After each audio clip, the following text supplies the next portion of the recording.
Hi, I wanted to share with you how I added a full screen shockwave effect to my game and how you can do it too.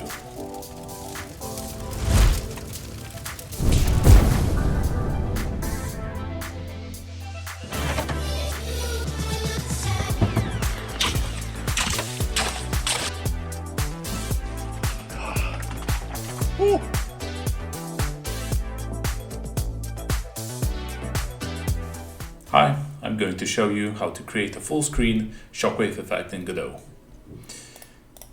To start off with, let's rename our scene to main. Let's add a sprite 2D.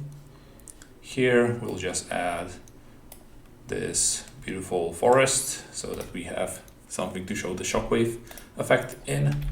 Let's add a camera 2D so we can see it, and let's click play, select current, save. Okay, now we have a forest, it does nothing. Okay, let's add a canvas layer. Let's create a new scene out of it.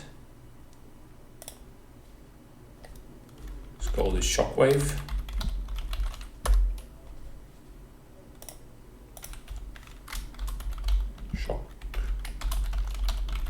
Shockwave. And here we need a color rect to be its child. Next, we need to change the layout. And over here we need a full rect. So this will cover all of our screen now. Okay, to add the actual shock effect, we need a new material. Let's add a new shader material.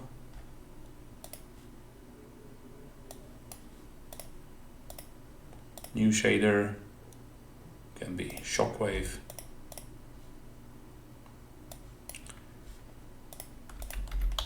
And now we'll just copy and paste the shader responsible for that. I'm not going to go into details. I just actually use GPT to generate this for me, so I'm not going to pretend I know what all of this does. You can generate your own, whatever you want to. Okay, let's save it. Next, we need to add let's rename this to Shockwave renderer and add a script to this. Okay, this is going to actually activate the shockwave.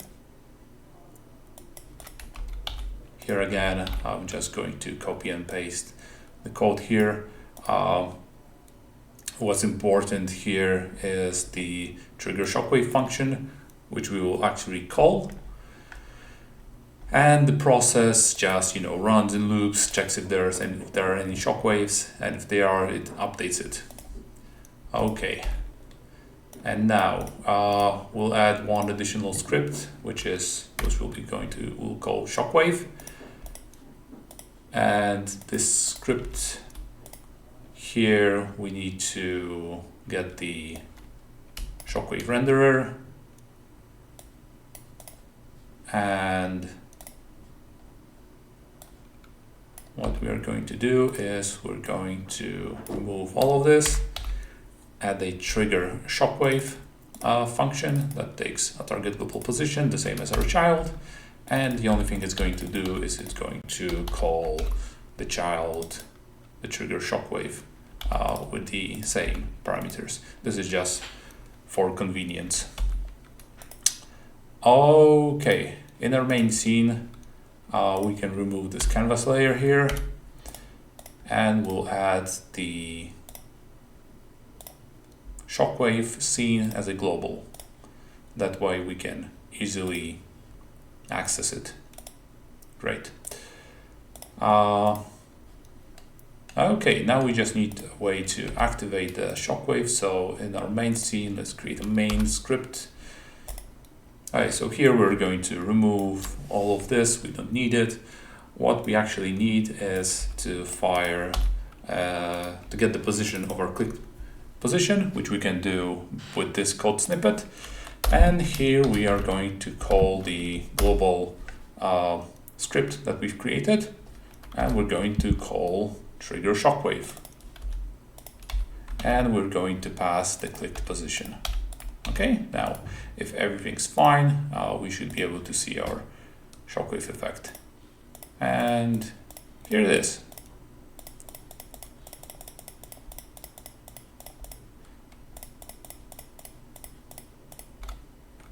So for performance reasons, this only allows to have 8 shockwaves. If you need more, you can change it. Feel free also to tweak the script and adjust it to your needs. I guess that's all. Thanks for watching.